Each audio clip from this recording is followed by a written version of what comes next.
sus rayos iluminan el histórico convento. Tras los muros, sordos ruidos. Jorge Luis Borges. Historia Confidencial. Bienvenidos a Historia Confidencial. Una vez más, los invitamos a ingresar a la página que nuestro querido director Fullón está poniendo en cámara en este momento, en pantalla. Y les agradecemos muchísimo los elogios, las críticas, las sugerencias, y créanos que las tomamos a todos en cuenta. Bueno, ¿la cultura es parte de la historia argentina? Sí, por supuesto. ¿Y se puede hacer historia confidencial con la cultura? Bueno, vamos a ver. Hoy vamos a ocuparnos nada menos que de Jorge Luis Borges. Y vamos a tratar de conversar de lo bueno, de lo malo, de lo luminoso, de lo oscuro. Vamos a intentarlo. Bueno, como siempre, empezamos con el informe de Felipe Piña. En la Biblioteca Nacional de Buenos Aires, en lo que fuera el despacho de Paul Groussac, a quien Jorge Luis Borges definió como un francés a quien nadie conocía en su patria, ¿no es cierto, Borges? Nadie lo conoce en Francia. Y aquí no le perdonan el haber nacido en Toulouse.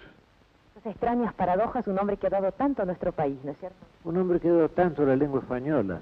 Alfonso Reyes, creo que uno de los primeros prosistas de la lengua española, me dijo que le debía mucho a Groussac. Sin embargo, Groussac está un poco olvidado, bueno, por el hecho de ser un extranjero aquí, de haber escrito, bueno, él escribió casi toda su obra en español. De modo que en Francia no lo conocen. Y aquí lo confunden un poco con compañeros de generación. Lo ven un poco como uno de los hombres del 80, digamos. Claro, y esta ha sido un poco una circunstancia fortuita encontrarnos en el despacho de él para que ahora salió el tema Groussac. Pero hoy, claro, yo quisiera... Todos estos muebles, maderería, todo eso, esa mesa que es copia de la mesa de Clemenceau, que fue amigo personal de Groussac, como lo fue de Kipling. Bueno, todo esto pertenece a Groussac. De algún modo Groussac está presente aquí.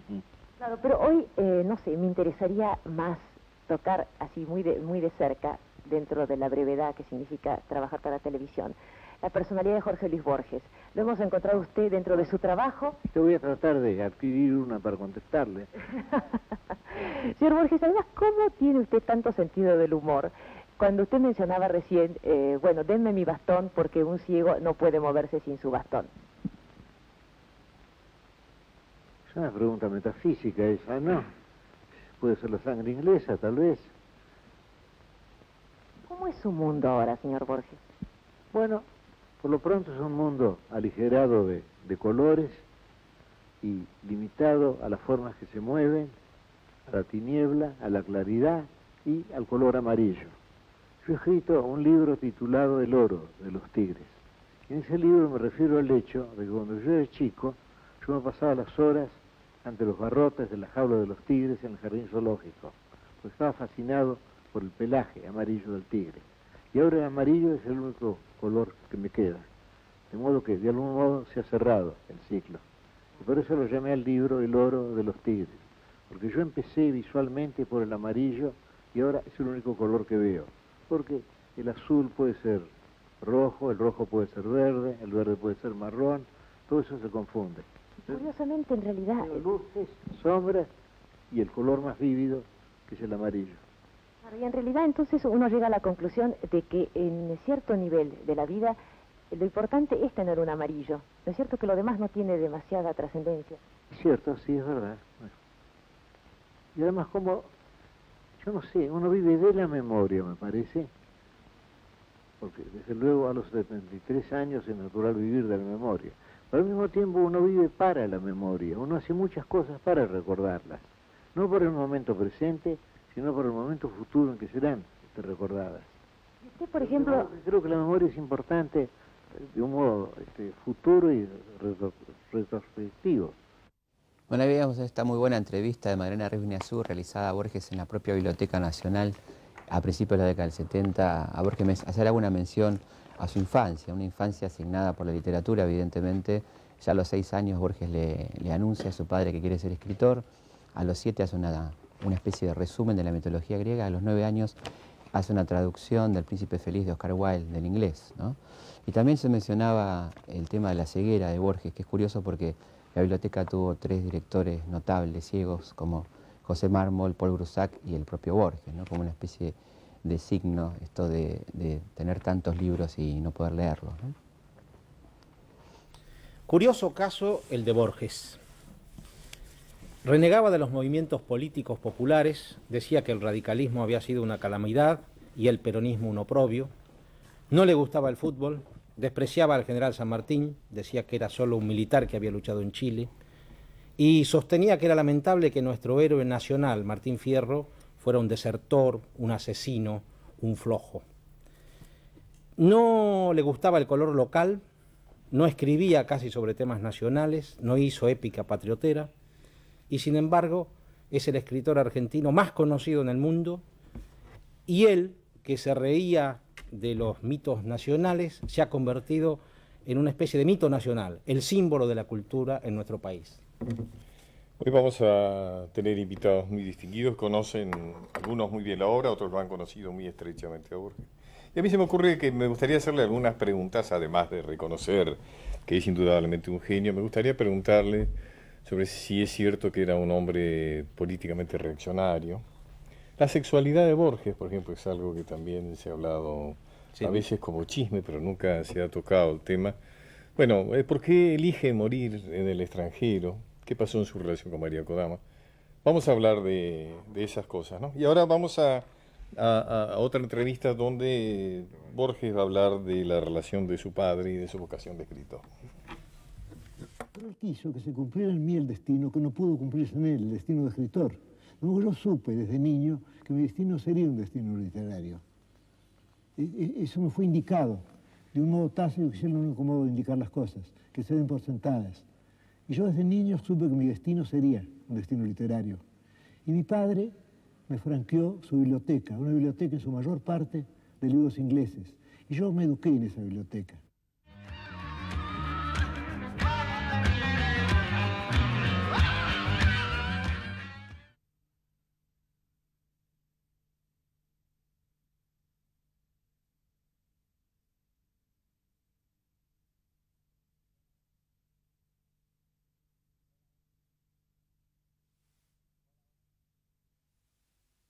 Hola, hola.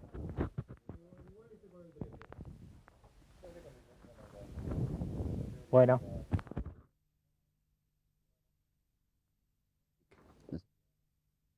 ¿Cómo se escribe? La verdad que no.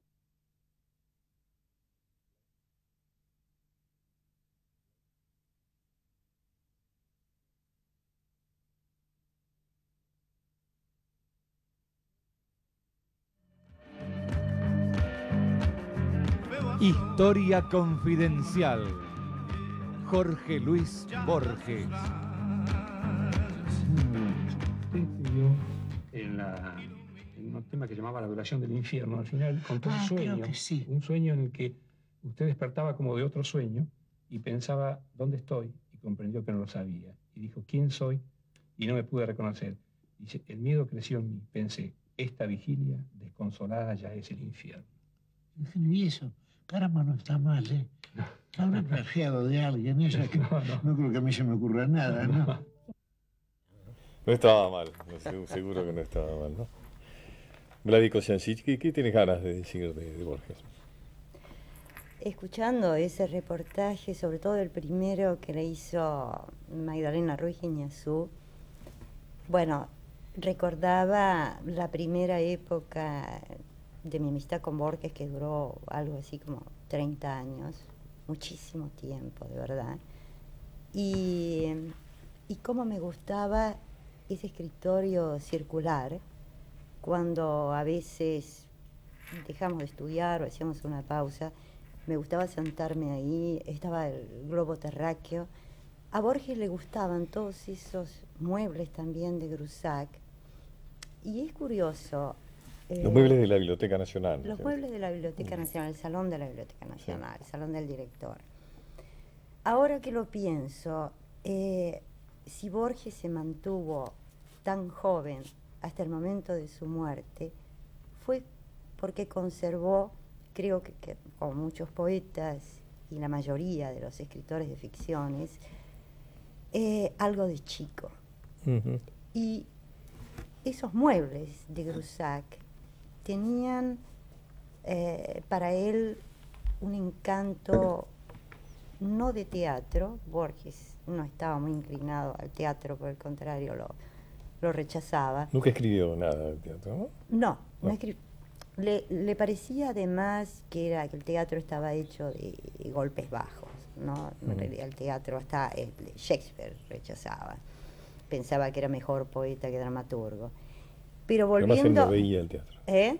Además él no veía el teatro.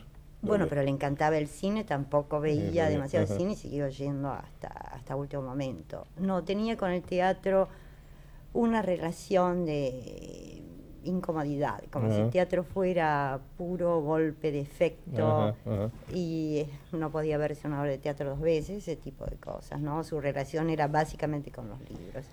Pero volviendo a los muebles, creo que Borges nunca perdió la primera sensación que tuvo cuando llegó como director a la Biblioteca Nacional, de asombro, de don otorgado, de un sueño que se cumplía, y por lo tanto esos muebles que él dice pertenecieron a Grusac, en realidad consideraba casi con un placer de chico que eran ajenos a la manera en que se tienen juguetes. Tenían algo de juguetería, el globo terráqueo. Jamás él se sentaba al escritorio de Grusac, elegía de esa larga mesa que ahora está en, creo, no sé cómo se llama, el salón de la biblioteca donde están ahora. Creo que en la sala del tesoro, me parece. En la sala del tesoro. Creo. En esa larguísima mesa, él elegía una punta y casi una esquina. Era un poco incómodo cómo se sentaba, pero nunca digamos, el escritorio de Grusac. ¿Qué importancia tiene la ceguera en Borges? Bueno, la ceguera es fundamental. Él escribe varios libros sobre el tema de la ceguera, inclusive en Elogio de la Sombra, en el prólogo dice, me he dado cuenta al releer el libro que la ceguera ocupa un lugar tan importante en este libro que no ocupa en mi vida. Los libros y la noche, ¿no? Los libros y la noche, claro. Pero quería contar una anécdota que tiene que ver con este canal, además.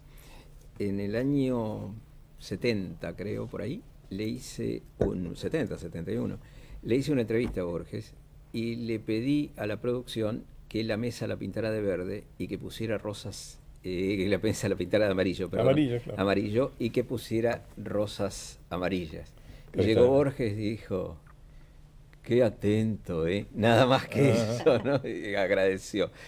Ahí veíamos en el fragmento, que ¿no? La importancia eso, que tenía el color amarillo. Sí, ¿no? por eso Claro, cuento lo del amarillo. Y no estoy muy de acuerdo con García Hamilton en que Borges siempre haya denostado los movimientos populares. Él no solo era afiliado al radicalismo. No, yo no dije siempre, lo dijo después de ser radical. Después, sí, después de ser radical. Y peronista no fue nunca, ¿no? Pero él, durante el radicalismo, el radicalismo, él era un irigoyenista furioso, ¿no? Fanático. Inclusive, él era un militante de la línea de Horacio Goyanarte. Él tiene una obra de elogio a Stalingrado, la épica de Stalingrado. No. Él pasa por una etapa... la revolución pero había algo de... en la revolución del 17. En Stalingrado él ya estaba totalmente en contra del comunismo. Pero en el 17 sí, cuando era un chico, y en ese momento tiene dos o tres poemas. Por eso. De la revolución bolchevique. Sí. En ese momento. Pero claro, son esos momentos. Hay una evolución, hay una... Lo que he encontrado... por eso dije renegó. Sí, claro, lo que he encontrado fue radical. Que he encontrado los papeles, tengo las fotos y las he publicado.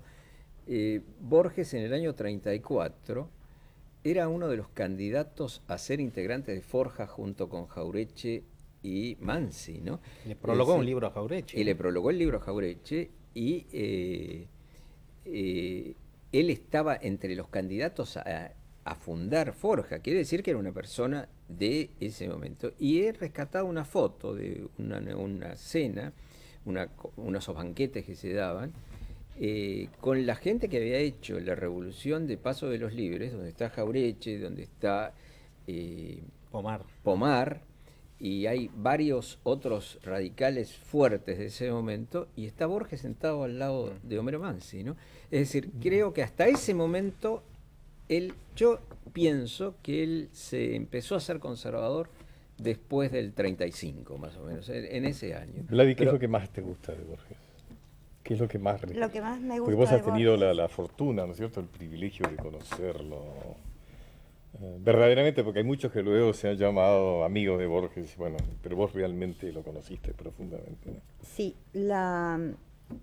lo que recuerdo, y que recuerdo verdaderamente como algo muy importante para mí, porque legalizó de algún modo, digamos, un impulso que todos tenemos, pero que tratamos de controlar, que es la curiosidad. La curiosidad. Ajá. Borges era curioso como un gato, es decir, era curioso con respecto a esas cosas que no conocía demasiado bien, tanto podía referirse a libros, a poetas, a obras, Ajá. como a situaciones personales. Tiene algo que también del podían- niño que decías hace un rato. También. Del niño que jugaba con juguetes. Siempre, su curiosidad siempre se mantuvo fresca. Ajá. Por ejemplo, recuerdo una noche íbamos a comer juntos y vino con la noticia de que había conseguido la fórmula para hacer un golem. Había encontrado un libro donde supuestamente estaba la fórmula. Trajo el libro, la leímos, y había un problema que ninguno de los dos podía resolver, que era un problema de tipo matemática superior, porque la combinación de las letras y no recuerdo exactamente ¿Por qué no cómo aclaras era. qué es Golem? El golem es, digamos, viene de la historia de la cábala del judaísmo, y es como digamos, una suerte de hombre creado mágicamente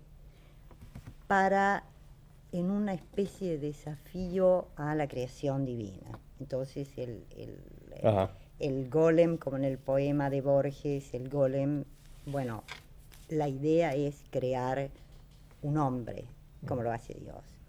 Borges había traído supuestamente la fórmula y la leímos, pero había un problema, no se podía resolver o no se podía por lo menos comprender la parte de números. Entonces estaba casi desesperado.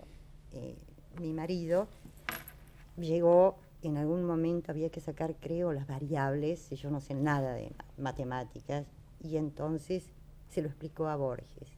Cuando Borges vio que más o menos eso tenía cierta coherencia, dijo, bueno, menos mal, esta noche voy a poder dormir. Pasó queriendo resolver. más o menos 2 o 3 horas, era nada más que un juego, por supuesto. Era tratar de comprender algo que estaba en un libro que ni siquiera le interesaba demasiado, pero no podía, digamos, quedarse con la curiosidad de algo, no ir más allá.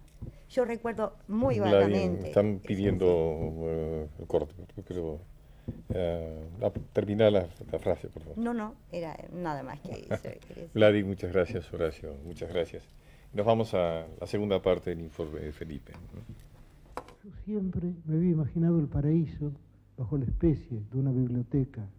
Otras personas piensan en un jardín, otras personas pueden pensar en un palacio. Yo siempre me he imaginado mi paraíso personal como una biblioteca. Y ahí estaba yo, y era de algún modo el centro de 900.000 libros en tantos idiomas.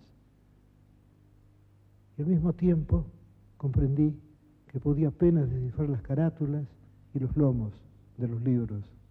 Y entonces escribí aquel poema titulado Poema de los Dones, que empieza así: nadie rebaje a lágrima o reproche esta declaración de la maestría de Dios, que con magnífica ironía me dio a la vez los libros y la noche. Esos dos dones que se contradicen, los muchos libros y al mismo tiempo la noche, la incapacidad de leerlos.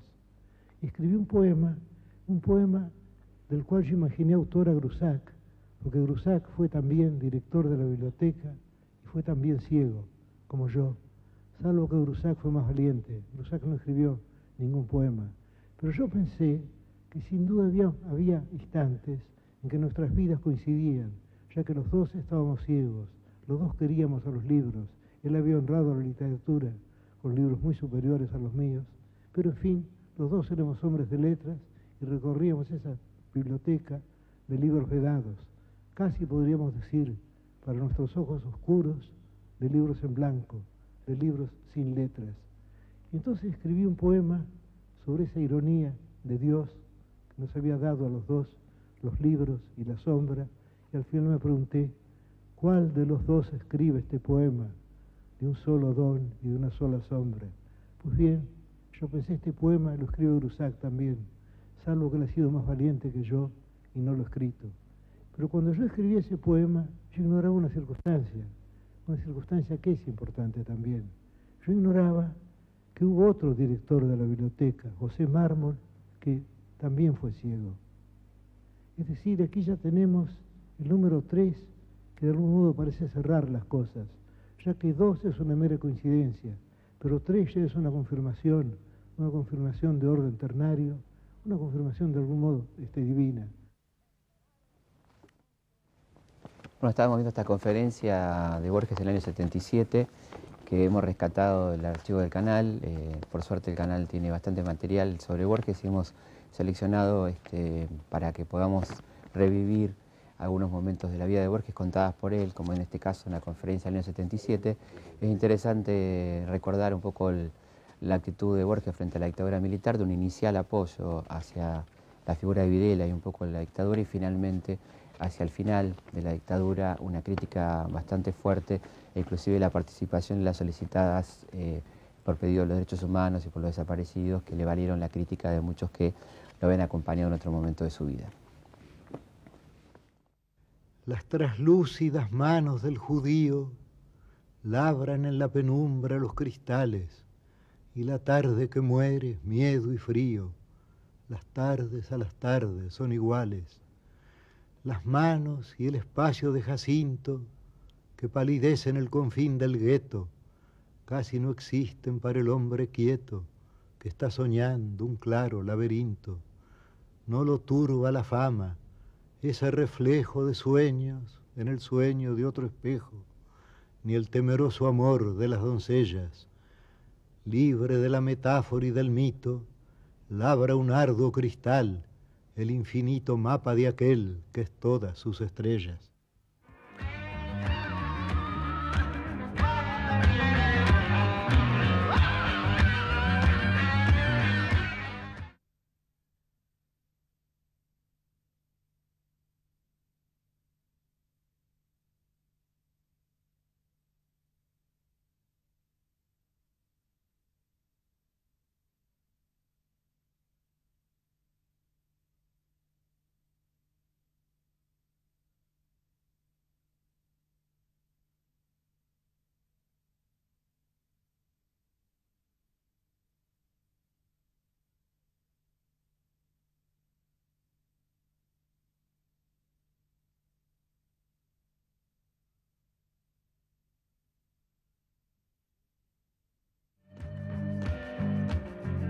Historia confidencial. Jorge Luis Borges. Borges nace a fines del siglo XIX y lo que más importante es que su obra está compuesta por ensayos, cuentos y poemas. No hay novelas, y esto no es casualidad. No hay novelas porque Borges considera que la mejor novela, o sea, la novela que alcanza la perfección, ya fue escrita por Cervantes, y es Don Quijote de la Mancha. Borges también lo que se dice y lo que él mismo decía, una humildad muy característica, era que él era un gran plagiador, que en realidad él no había escrito nada y que lo que hacía era tomar todos los autores de la literatura universal y copiarlos, digamos, de alguna forma. Toma y reescribe a los más grandes escritores de la historia de la literatura. Se ven en la obra de Borges distintas obsesiones, como los laberintos, el espejo, que van increyendo, me parece, a lo largo de su obra, y además también algunas paradojas, quizás porque mismo la vida de Borges fue una paradoja, ¿no?, en la cual él bien dice, le fueron dados los libros y la noche, o sea, la ceguera. Gracias a los chicos del Colegio Carlos Pellegrini. Son alumnos de Felipe Piña y saben mucho, es notable. Más que Felipe. Borges solía decir que su padre era anarquista y le decía que algún día los cuarteles, los curas, las banderas, las mapas con naciones de distintos colores, las carnicerías iban a desaparecer. Él a la vez fue un profundo antiperonista, decía que el peronismo fue una humillación incesante, ¿no?, y que admiraba a su madre porque había estado presa durante el peronismo, y decía, mientras muchos de los hombres callábamos. Pedro Orgambide, ¿qué papel tuvo la política en la literatura de Borges? En la vida, y en la vida, ¿no? Sí. En la vida de Borges. Y también, en forma colateral, desde luego, en su literatura. A mí se me hacía muy difícil explicar en el exilio la postura de Borges en el comienzo de la dictadura a favor de las dictaduras del Cono Sur, la condecoración de Pinochet, los elogios el almuerzo con Videla, ¿no? Sí, todo ese era muy difícil, sobre todo en los ámbitos, ahora que veo a los chicos, en los ámbitos estudiantiles, universitarios, porque al igual que estos chicos que hablan del laberinto, de los espejos, es decir, del mundo fantástico de Borges, era muy difícil explicar esta contradicción. Bueno, Entonces, digamos que los que nunca lo entendieron, y por eso fueron los que dan el premio Nobel, ¿no es cierto? Claro. Creo que fue uno de los motivos fundamentales por los claro, cuales... yo creo que pese a ciertas respuestas tranquilizadoras que daban nuestros compatriotas, decir, por ejemplo, y tal vez tenían razón, que lo que importaba era la literatura de Borges y no sus opiniones episódicas acerca de la política. Sin embargo, esas respuestas tranquilizadoras a mí no me bastaron. Por lo menos no me bastaron. ¿Vos no pensás que tenía que ver con la ceguera de Borges y con lo que le contaban los que lo rodeaban? De ninguna manera. No hay disculpa. No. De ninguna No hay manera. disculpa. Yo creo haber estudiado, digamos, es casi sí, una sí. jactancia, ¿no? No, Pero haber investigado desde la infancia hasta la vejez los cambios de lo que podría llamarse un sistema de ideas, una estructura política en Borges. Por ejemplo, recién hablabas de su padre. Su padre lleva a la mesa familiar a Evaristo Carriego, a Almafuerte, y los dos, según dice Borges después, son arquetipos de lo que él llamaba una retórica de la injusticia. De Almafuerte toma una parte de esa retórica, la ética, y descree de la parte mesiánica, redentora de Almafuerte. Y de Carriego toma, bueno, el conocido culto del coraje. Claro. Cuando Carriego dice en el poema El Guapo a San Juan Moreira, cultor del coraje. ¿Quién mejor que Borges para asumir esa parte de la retórica de la injusticia, esa parte del culto del coraje en una tipología de orilleros, en una frecuentación? Él decía, no fui valiente, me legaron el coraje mis antepasados, ¿no? Y ahí creo hay otra parte de su pensamiento político. Él está como en deuda con su pasado, con el pasado castrense, con el pasado... En la novela familiar de Borges eso tiene mucha importancia. Vuelvo a Carriego. De Carriego, sin embargo, dice desconociendo su pasado anarquista, omitiendo al militante de la protesta, dice, y ese amor a los pobres, él dice que eso es una lacrimosa retórica socialista. Si queremos llegar a un extremo, los cultores de la poesía social, descendientes o herederos de Carrego, la gente de Boedo, serán calificados por Borges como poetas del mal humor obrero. Poetas del mal humor obrero. Claro, que es gracioso, que es una forma, la butad, usada en política, bueno, vos lo sabés, sos político, ¿no?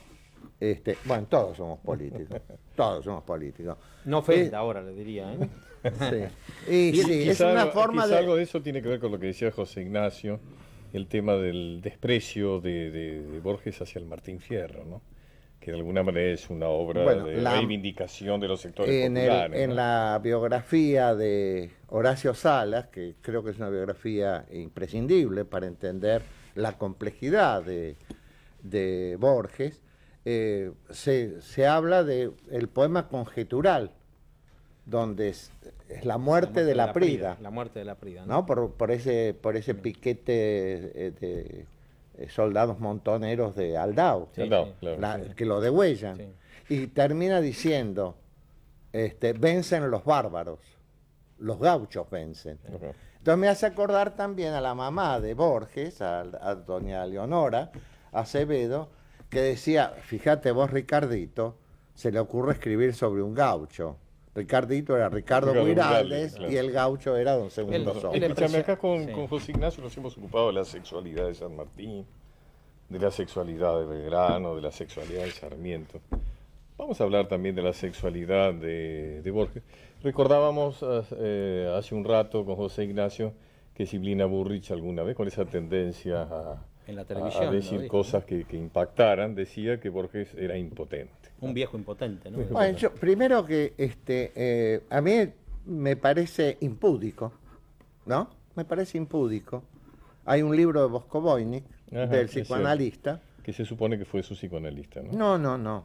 Bosco-Voynich toma datos de otros psicoanalistas. Sí, por eso hablaba son referencias al psicoanalista de Borges. Claro, para mí el tema de la ética y la sexualidad está dado en un prólogo, precisamente, de Jorge Luis Borges, a la poesía de Almafuerte, cuando él dice, vindica una ética de la castidad. Una ética de la castidad. Sí, y habla de Swift y de Bakunin, que eran castos. Es mi único aporte el volver a leer el prólogo de Borges. Lo demás me parece que es chisme. Es chisme. Y que no sirve Igual para... que eso que se dijo Bosco-Voynich se parece mucho a la violación de secretos... Y que no sirve para nada. De secretos profesionales. En cambio, volviendo al antiperonismo, voy a retomar lo que decía Salas, que él empieza a apartarse del radicalismo irigoyenista en el año 36.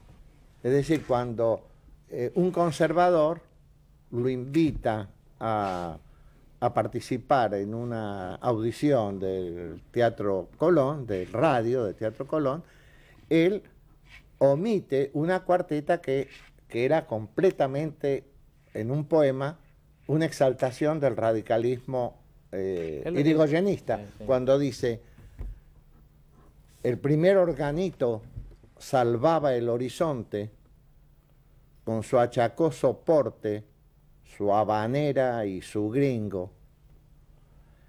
El corralón seguro ya opinaba Irigoyen, un piano se mandaba tangos desaboridos. Tiene hasta el aire canyengue populista de ese momento. Y no olvidemos que él era el presidente del Comité Irigoyenista de Intelectuales Jóvenes, cuyo secretario era Marechal. Él dejó de ser radical después del gobierno radical. Y él decía que Irigoyen, cuando llegó al gobierno, seguía conspirando, ¿no? Claro, y además él vivió el peronismo como una pesadilla. Él decía, él ve dos manifestaciones. Una, la de la Unión Democrática o la Marcha de la Libertad cuando cae París, cuando es liberada París por los aliados. Y del otro lado estaba la manifestación de Braden o Perón, de los descamisados. Y él dice, en ciertas circunstancias, una multitud puede no ser innoble. Desde luego se refería a los de la Marcha de la Libertad. Pedro, muchísimas gracias. Gracias a vos. Muchas gracias. Director, vamos a una frase de Borges.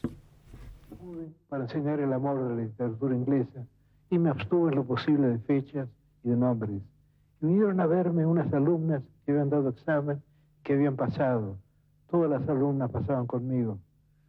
Yo siempre he tratado de no aplazar a nadie. En 10 años he aplazado a 3 alumnos que insistieron en ser aplazados. Y yo les dije que deberían honrarlos con una comida, deberían celebrar eso con una comida. Ya que ser aplazado por mí era mucho más meritorio que ser aprobado por otros profesores.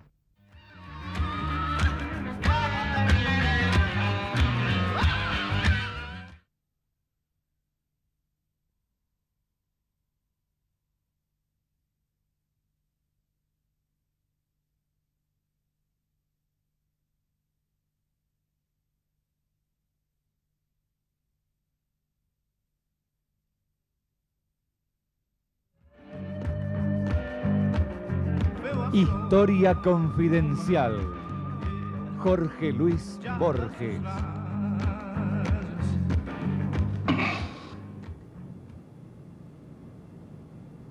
Ignoro si la historia de la literatura inglesa es posible. Ignoro si la historia de la literatura es posible. Ignoro si la historia es posible. Schopenhauer, en 1844, opinó que los hechos particulares que componen una historia son meras configuraciones del mundo apariencial y que buscar una interpretación de los hechos es como buscar entre las nubes grupos de animales o de hombres. Tomás de Quincy, el gran de Quincy, en ese mismo año, opinó que la historia es inagotable, pues las interminables diversidades de permutación y combinación de los mismos hechos la hacen virtualmente infinita.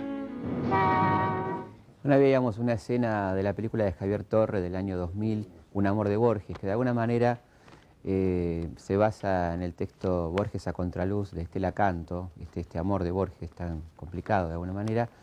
Y bueno, la película fue muy polémica, hubo quien la criticó mucho porque decía que daba una imagen de un Borges demasiado desdibujado o hasta por momentos atontado, y otros que decían que daba una imagen un poco más real de lo que era Borges. Como toda película crea su polémica, la película no anduvo muy bien de público, pero bueno, se ocupó por lo menos de un tema que se había ocupado bastante poco el cine argentino, como es la vida de Borges, concretamente. Bueno, quiero agregar una felicitación a Javier porque ganó varios premios internacionales de importancia con esta película. Y acá estamos con Roberto Alifano y Héctor Llano, nada menos, que nos gustaría, ¿no es cierto, José Ignacio, recorrer algunas del rico anecdotario borgiano, ¿no? Bueno, yo tuve el privilegio, Yo siempre digo que fue mucho tiempo, ¿no? Su colaborador mucho tiempo, ¿no? Trabajé algunos años con él, sí, todas las mañanas trabajaba. Yo siempre digo que es uno de los dones que me dio la vida, ¿no? Haber estado al lado de Borges.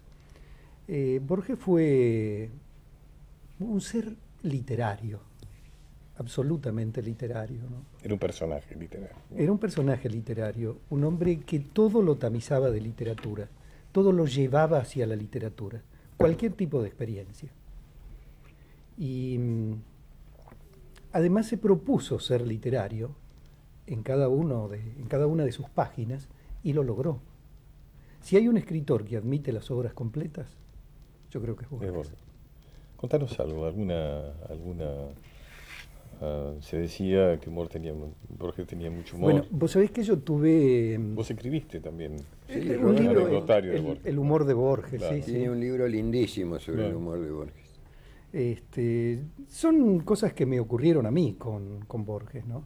Precisamente le estaba comentando a Felipe Piña, ¿no? Porque el padre de Felipe Piña, Gabriel Piña, en algún momento nos llevaba a Borges y a mí al interior del país, donde hacíamos diálogos públicos.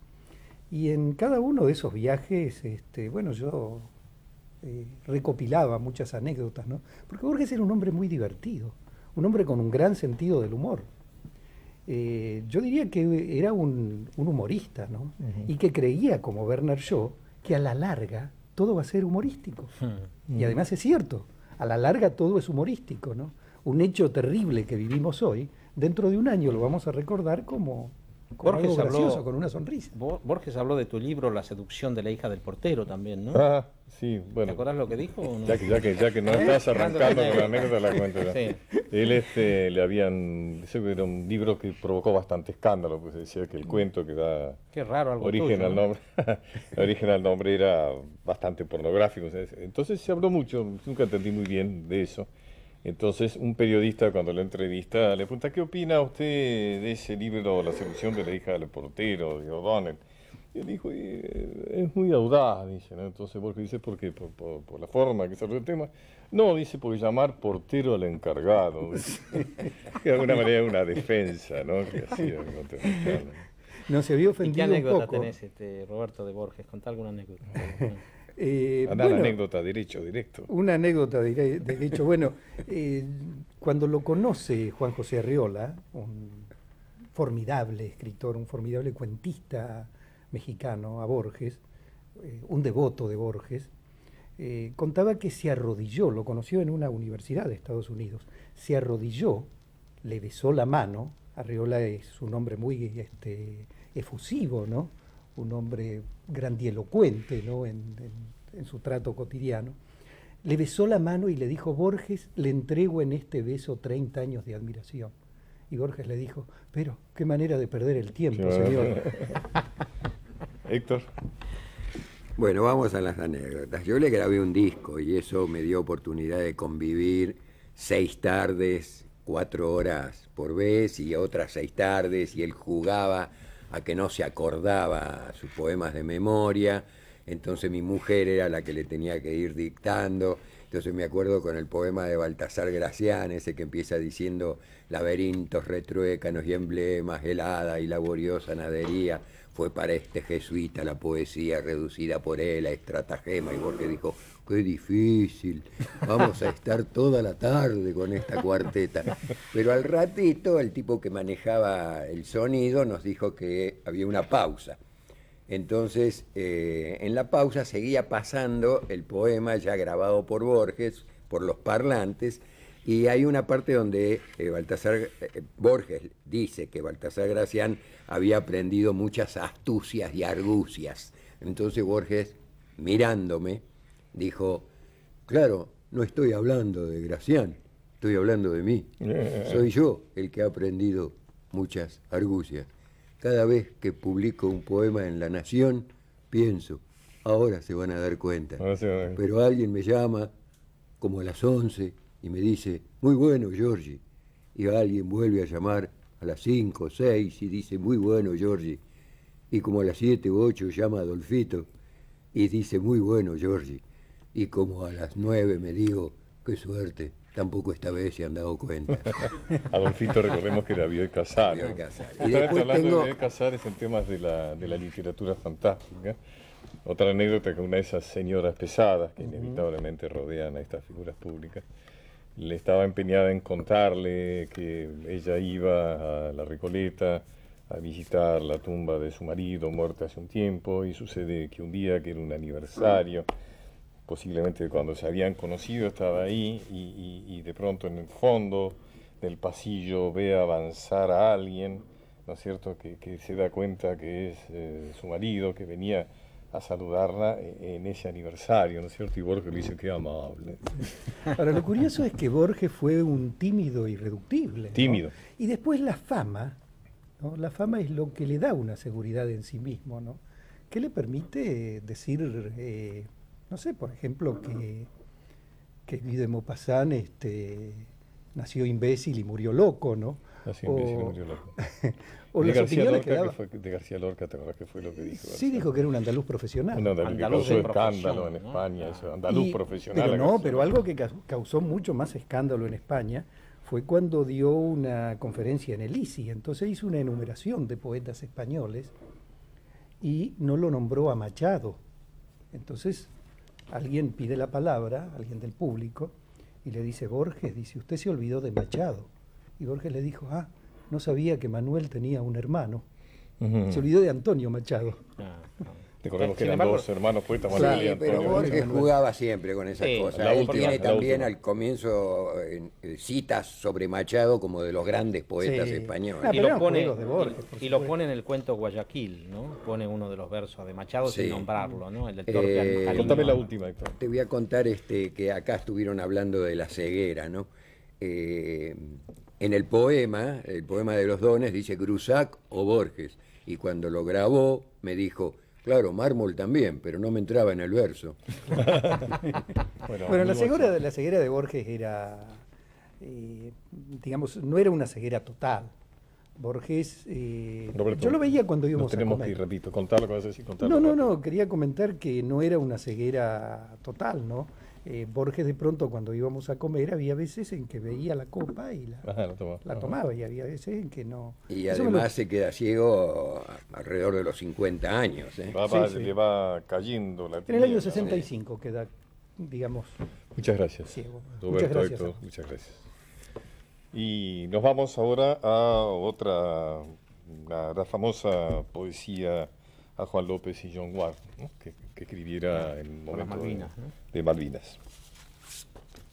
Le tocó en suerte una época extraña. El planeta había sido parcelado en distintos países, cada uno provisto de lealtades, de queridas memorias, de un pasado sin duda heroico, de derechos, de agravios, de una mitología peculiar, de próceres de bronce, de aniversarios, de demagogos y de símbolos.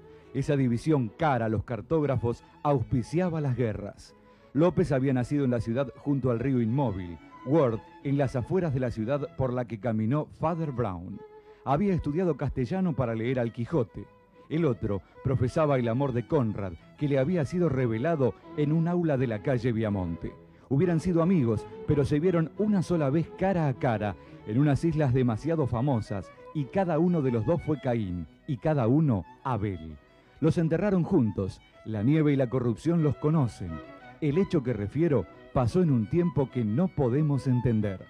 Jorge Luis Borges.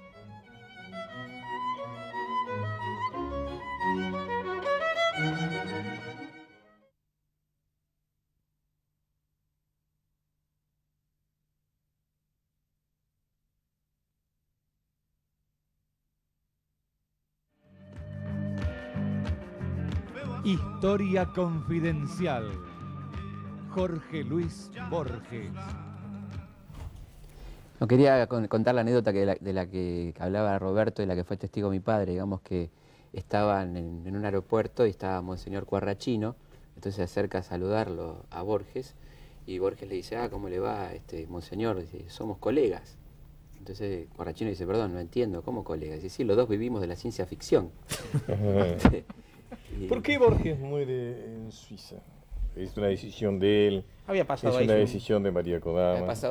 Había pasado ahí su infancia, su adolescencia. Vuelve al origen, digamos. Además, él no le interesaba el color local o nacional. Esa paradoja que decíamos al principio, quizás es el máximo escritor nacional. Pide aparentemente su decisión, que es cuestionada, ¿no?, por varios. pide que su cuerpo se mantenga en Suiza, ¿no? Sí, no quiere que o sea, que no regrese a la Argentina. Sí. Tenía un desapego por la tierra en ese sentido. Pero en general no por ningún país, era una especie de anarquista en este sentido de no admitir fronteras o patria. Era un hombre universal. Exactamente, ¿no? Un hombre universal. No le gustaba la cuestión del patriotismo o el nacionalismo, ¿no? Bueno, ¿qué hacemos el próximo programa, chicos? Hablando de nacionalismo, podemos hablar de Artigas, Artigas, ¿no? Un nacionalista. Gran prócer. Gran prócer, Sí, ¿no? Tengo una gran simpatía por Artigas.